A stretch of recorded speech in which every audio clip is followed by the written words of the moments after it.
So if you're starting to think about moving to the Cleveland area, it can be a little tricky as far as deciding which cities you want to live in, just because there's so many different varieties that you can get here. The closer you get to Cleveland, you're going to have a more urban feel, and the further out, you can even get to some rural areas and still be able to get downtown within a 30-minute drive. So today we're going to be going over everything that has to do with the south side of Cleveland, just so that you get a better understanding of what you're going to get into if you are thinking about moving to the area. So make sure you stay tuned to see everything that the south side has to offer.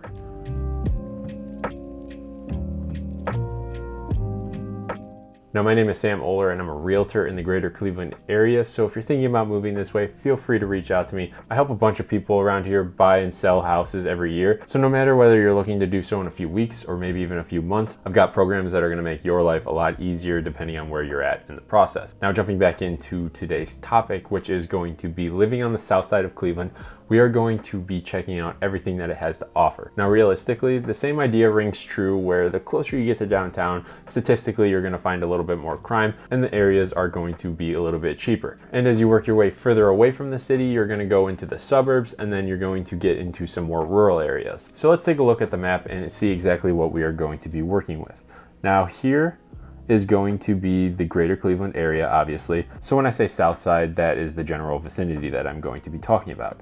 Now, the nice part about the south side is that you have a couple different options as far as getting to downtown itself. You're going to have 71, which works up the west side of Cleveland, and then you're also going to have 77, which leads you up on the east side. Now, depending on where you're going downtown, you're probably going to split off onto 480 and work your way in, or you can just go straight up and into Cleveland from 77, but those are going to be the two main ways that you get in. Now, we're going to start in the more rural areas. So out here, I would say, is about where rural stuff starts to happen. We already kind of covered this section, the west side video, so I'm going to stick to more of this Medina area. Now, over in Medina itself, you are going to have a suburban type feel where if you're closer to downtown, you're going to have your houses close together. But as you can see, there's a lot of green area surrounding it, and that's what's going to be more farmland and just more open space as you're driving through. There's not going to be a whole lot built up over here. We still have a lot of active farm. So me personally, I'm a huge fan of Medina. There is a lot to do there. The downtown section of Medina has a really cool, quaint feeling because it is an old historic district where all the buildings are from the early 1900s, and it's just a really cool feeling to go experience everything that they have to offer there.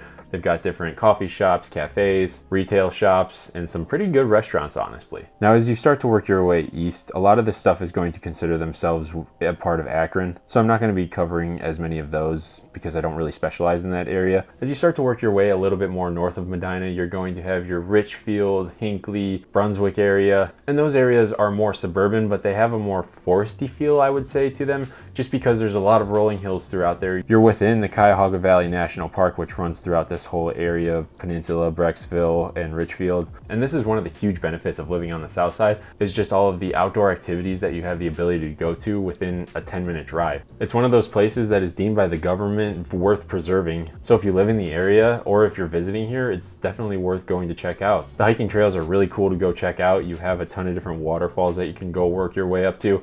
Now, they're not huge waterfalls, but they are waterfalls themselves. But over in this area, you're also going to find our ski resort, which isn't really a resort. It's more of a few different hills in two separate locations. So in the wintertime, you can get your fix of skiing or snowboarding. But me personally, I would not recommend traveling from out of state to come here specifically, just because it's nothing crazy. You're probably going to be better off going to some different places like Vermont, New York, and even some spots in Michigan. Now, I mentioned that these are more foresty suburban areas, but as you start to work your way closer to the Strongsville area, the North Royalton area, it's going to feel like the actual city, where you have a lot of downtown shopping areas that are more modern. We're going to have newer buildings that were built within the last couple decades rather than something that was built back in the early 1900s. In these specific areas, you're going to have everything you could possibly need. You've got all of your grocery shopping, your retail shopping, you're going to have shopping malls, and there's just so many different activities to do. If you're looking for something to do in the Brunswick area, you can go over to Scene 75, which is just a massive arcade with a bar. If you're in Strongsville, you can go to Strongsville Mall. And as far as the cost of living goes for these areas, you're probably going to be in the $250 to $500 range as far as the types of houses that you can get, but you could definitely work your way closer to the millions if you wanted to as well. There's going to be a lot of different options no matter what your interests are. And as far as the prices go in Medina, you're probably going to have a similar range to where you're going to be at the $250 to $500K range. If you want a newer house that was built in a more suburban area, you're probably going to be closer to the 500 range.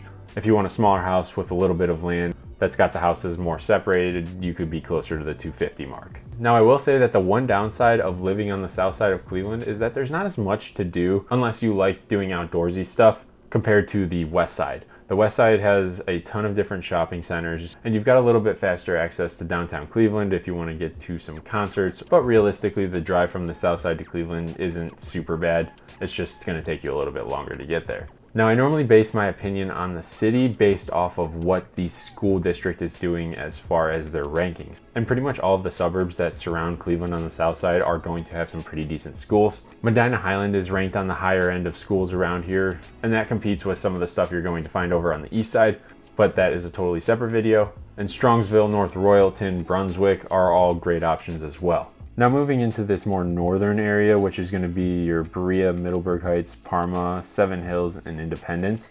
This area is not bad because it's going to have a little bit better of a price range that you can buy a home in. So that way you have a lot more flexibility with the size of home that you can get for the price that you can get it at. Now, in here, you're going to be able to find houses down in the 150 range if you wanted to. However, they're not going to be a very big house. The 250 is probably going to be your sweet spot. And as you start to work your way up in value, you're going to be able to get a lot bigger house, a bigger lot. Now, as far as bigger lots, you're probably not going to get anything that is an acre. And if you want any more than that, you're going to be spending a ton of money just because of how suburban this area is. And the land value is worth a lot more than out in a rural area.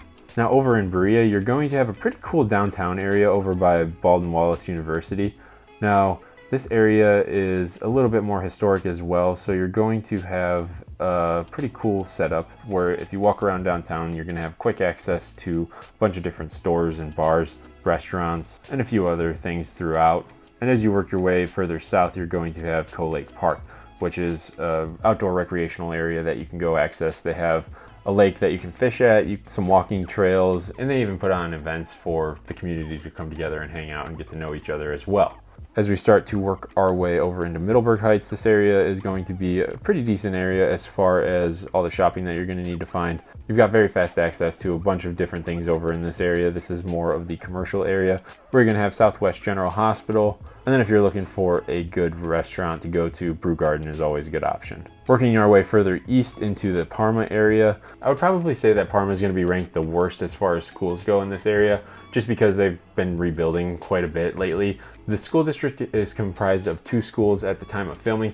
I actually grew up in this area and there used to be 3 different schools. However, in the recent years, they decided to merge it into 2 different schools so they could focus on building one, I guess, bigger school so that way they could house all of these students in there. This was just an easier way to get everyone still educated and then also not have to buy a separate parcel of land. And they're just going to add on to Parma High School to make it accommodate all of the students so that way everyone's in one location. Now, I think this is going to do good things for the school system. The students are all going to be in one place, so it's not like the funds are going to be divided between 3 different schools. Overall, it's just going to make it a better experience. So I think Parma is on the up and up as far as that goes. But realistically, there's not a ton to do in this area. You could go axe throwing, you can go to the different bars. But growing up here, I spent most of my time outside of the city if I had activities to do. I constantly found myself going up to the west side of Cleveland to hang out on the beaches over at Huntington Beach in Bay Village, or I would go hike in the national park. And in the winter, I spent almost all of my time at the ski resort just enjoying my time snowboarding. The other nice part about Parma is that Tri-C is located here, so it makes a really easy opportunity for someone who is looking to get a college education,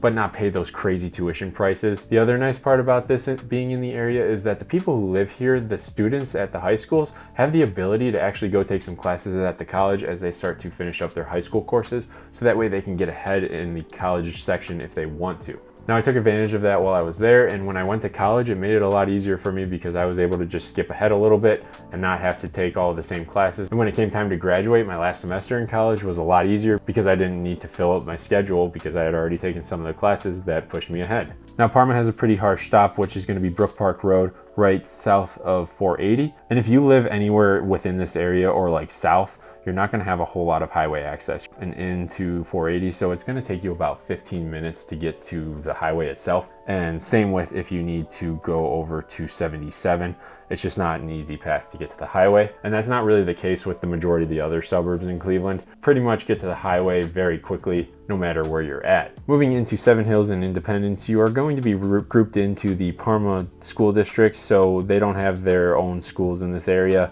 So that's something to think about if you are going to be considering this.